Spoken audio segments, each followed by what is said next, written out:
ongoing pandemic has affected sports and live events everywhere, and esports has had to adapt as well. A recent example of this is the Drone Champions League, which was converted from a series of in-person league events to an entirely virtual format, with both competitors and talent located remotely. The international esports company ESL partnered with Rocket Surgery Virtual Productions, Ross Video's dedicated virtual production division, to convert the physical in-venue world into an entirely virtual experience. Joining me to talk about this process are three subject matter experts today. First, we have Terry Daly. He's a senior designer and Rocket Surgery Virtual Productions specialist. Terry, thanks so much for joining us. Yeah, no, thanks for having us. Absolutely. I'm excited to talk a little bit more about this topic today with you. And we also have Bo Cordell. He is a senior design and Rocket Surgery virtual production specialist as well. Bo, thanks for joining us. Yeah, thanks, Tyler. Appreciate you having us. Absolutely, absolutely. And then finally, we have Simon Eicher. He is the Senior Global Manager of Procurement and Executive Producer of Special Events for ESL Gaming. Simon, thank you for being here as well. Yeah, thanks for giving this topic a great platform. Absolutely, absolutely. Simon is joining us all the way from Cologne, Germany, and so happy to have Simon on with us today. And Simon, so let's start off here. When the decision was made to move DCL to a virtual experience, when was that decision made, and what were your initial thoughts about how this would work? Yeah, I think first of all, it's important to mention, right? I mean, Drone Champions League is usually they fly real drones, right? They have a circus for a few years ongoing across the world already. But luckily, they expanded their strategy already late 2019 and released a game, which pretty much simulates the real drone racing. So for them, obviously, as everyone, 2020 turned out at the beginning to be super painful, but they had this exit solution on just scrapping all real drones and, hey, let's just use the game. So they reached out to us and basically asked for, guys, you are the sports experts, right? We need to reinvent now how we actually produce this kind of show, because we work together with very classic big sports entertainment production companies. But the digital storytelling and the way on how you do that is very differently. Then we had a lot of brainstorming sessions and basically came to the conclusion, which then turned out to be the final product. Let's simulate everything, right?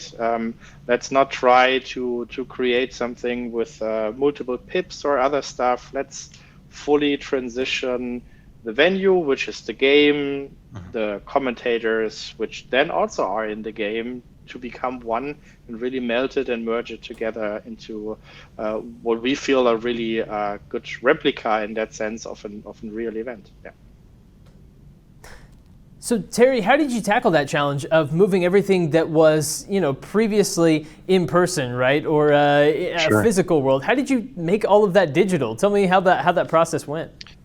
Well, sure. Yeah, I mean, one of the things that was really, that really worked in our advantage is that DCL, the game, is built in Unreal Engine. So, we have a product in Voyager, which is our Unreal for broadcast product, basically. So it really helped that the game was already developed in that environment. So, but the challenge is we had to take that custom compiled version of Unreal, that is DCL, the game, and make that work in our custom version of Unreal. So there was, some versioning things, some technical things that had to happen under the hood, and we had to work directly with DCL to make sure we were truly, representing their product in an accurate way. So, but yeah, I mean, we looked at it, and Simon really taking the lead on, telling us, what would really work well. We wanted to make this. We didn't really want to trick anybody, but we wanted to create that sort of environment as if the talent were there in this world. And create something a little more interesting than Simon said, than just putting people in boxes. So after all those technical challenges, we found a pretty efficient pipeline, and it was great. It was something that worked really well, I think. So Bo, from your perspective, what are some of the biggest challenges when it comes to virtual productions and pulling something like this off? What are the challenges in your mind? Yeah, well, in this world, normally when we travel for events, we're sitting next to a rack of gear, and something goes wrong, you just go over and reboot the machine. So, luckily, we had spent a lot of time back in the spring developing workflows for remote operations, so that situations like this, when Simon calls, we're ready. So when he called with DCL, we had solutions in place, and we knew we could pull it off. So for this show in particular, the physical Voyager engines were located in a control room in Poland. And, Terry working in Texas, I was in South Carolina. We're in, back here controlling these machines, installing the new builds, making sure everything works. We're able to monitor the outputs of the machines with sub-second latency. So we're seeing the output as it's happening, half a world away. And, for the actual operation during the production, we're able to build dashboard buttons with Ross dashboard software and configure GPIs so that the technical director in Poland can hit a button on a Stream Deck or on his switcher, and he's changing the cameras within the Voyager world, or he's, cutting to and starting the camera flies and all the moves that Terry had built in. So it really ended up being a seamless process, as though we were there in the, in the Poland control room. That's really incredible and amazing that you're able to do that. So, Simon, from your perspective, what was it like working with the guys from Rocket Surgery, and how did that partnership work? And tell me a little bit about the coordination that had to occur between multiple different teams to make sure everybody was on the same page. Yeah, sure. I mean, first of all, to mention, this is not the first gig we did together, right? We did several, I would say, probably even from a technical and creative perspective, way more complex shows in the past already. So this was a natural reach out to friends in the industry about Voyager being released and having a few new gadgets associated with that we had talked about for a while. So searching for the right application in that sense, when we had the brainstorming with the DCL team together, the Ross team was the natural by default solution that came up pretty much instantaneously. In terms of how we wanted to structure everything and how we bring it alive, obviously you always have a very close collaboration, and that's mandatory to be successful in the media industry overall. And again, we were already used to that. I think the chemistry works out very well in terms of contribution overall. So everyone really added to it to make it a success. And that is then what it turned out to be. So Terry, how do virtual productions compare to more traditional broadcasts like a Sunday Night Football or something along those lines, right? Kind of give me some of the similarities, but also some of the primary differences. Well, sure. In the end, production is production. And I think we were kind of shocked to see that it felt very similar, in reality. Aside from being remote and being at home and supporting the show from far away, really the pacing kind of had a similar feel. It is a live sport still. We're still cutting between cameras. I think there was a little more pressure on our end that all those cameras happen to be within our system. So, the TD's cutting between sources virtually in our environment. So I think just, the added pressure of all that funneling through us and making sure we're representing everything correctly, maybe that was the biggest difference. I think aside from that, obviously we can control the environment. So the imagery can look the way we want it to look. We don't have to worry about rain and snow and weather. For the most part, we can control that in the game. So we can dictate when it's day or night. So I had a lot of fun. I don't want to say I don't have fun doing football, but something like this was really cool and out of the ordinary for us, and it was just a cool thing to be a part of. If I can just add to that, we are often on a lot of productions where we use Voyager for augmented reality. So we have real cameras and real environments, like Sunday Night Football that you mentioned, which we do. But this was an opportunity to use Voyager to build a talent desk within a game world. So there is no real physical camera anywhere. They're all virtual Unreal cameras or Voyager cameras that we can control in UX, and which is now Lucid. So if Terry wants to put a camera in the sky, he just put a blimp camera up and there it was. And now the TD has access to a blimp camera. We were able to build some shots. For instance, we had one shot that began at the finish gate of the drone race, and then it flies up into the sky to a virtual scoreboard powered by expression, actually. And then, after you read the score from that race, then it flies right back down to the talent desk without feeling like you've ever left the game world.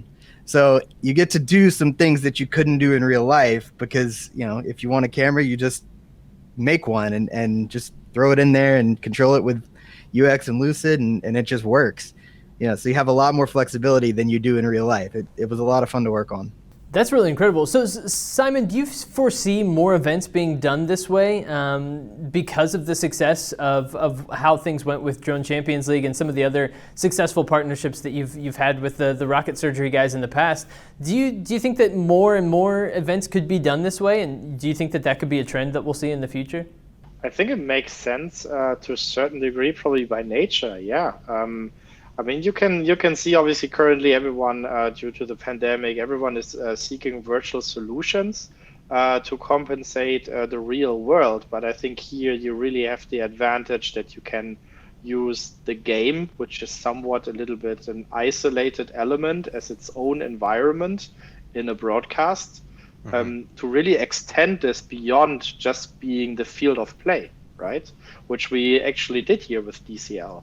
And also, I think in terms of other marketing opportunities, there's a lot to do, right?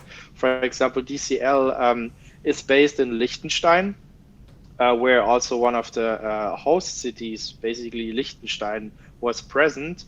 And just by nature, the DCL team could give them the visibility that was intended. So there's a lot of cool new ways on storytelling. And as Bo said, right, I mean, there's no limitations. You can put an unlimited amount of cameras basically anywhere. And also sometimes if you need to turn over maybe amounts of talents to envision a higher flexibility, different storytelling, you can do that. Because basically with a green screen in my back, I can be beamed into any show anytime. So I can have a huge lineup also of content variety in my pipeline that I can ingest into that show, which usually in the past would be very pricey, right?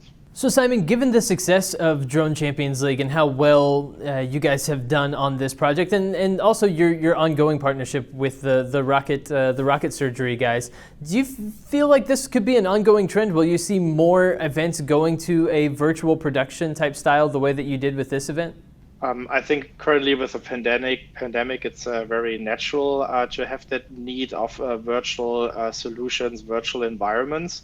But I think especially DCL as the application of expanding the field of play that you have with esports in general, overall the whole show gives new opportunities, right? For example, the first event took place in a sponsorship in the whole city in Liechtenstein, where we could not only during in-game, as the track was built in the game in Liechtenstein, represent the city, but also out of the game in a very natural way. So I think there is a lot of great opportunities for advanced storytelling, and also then not having physically talent on site, but putting them into the environment with a green screen, which is overall easy to set up basically anywhere, right?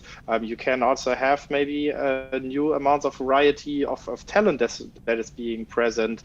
So the overall storytelling can be very different compared to maybe traditional broadcast formats that are currently existing. So I think there is a lot of potential moving forward, absolutely. Yeah, Terry, I want to bounce off of what Simon just said and direct a question your way, because we've talked about all of the different cameras. If you want a camera, you can add a camera, right? And you can control it in different ways, and you can have different types of storytelling with different talent and things like that. Doesn't that add in just a whole new level of engagement for fans, right? And provide for a level of engagement you maybe don't get with traditional broadcasts or with other mediums? Totally, yeah. I think doing these, the demand, we saw the demand increase, sort of because of COVID, out of necessity. People were having to rethink how they do production, and I think now seeing more of these, people are maybe going to rethink, how they approach these in general moving forward. Maybe not out of necessity anymore because of COVID. We might see more of this style of approach, moving forward, because it presents so many different creative things, like you just mentioned. So. Where us as a team, I don't know that we were out seeking this style of production or this product, but now we're totally rethinking what we do, and COVID aside and all of that aside, I think this is something that's going to be a mainstay and something that people try to do with esports. esport, it just makes sense. Adding that environment, being able to put talent and players, competitors in that world just makes sense, where they can interact with components of the game. That just makes sense. That connection with the audience is just something different that you don't get with a typical sports production. Yeah, and Bo, one of the things I wanted to ask you about was just the explosion we've seen really in terms of remote production across a number of verticals, right? Speak to just maybe the increased demand for remote production these days, mainly brought on by COVID, but you could see how that could be an ongoing trend even in a post-COVID world, right? Yeah, absolutely. And it brings on a lot more, we have a lot more flexibility now with our team, because where before we would have two guys traveling to a game, so they would, travel Thursday, be gone until Monday.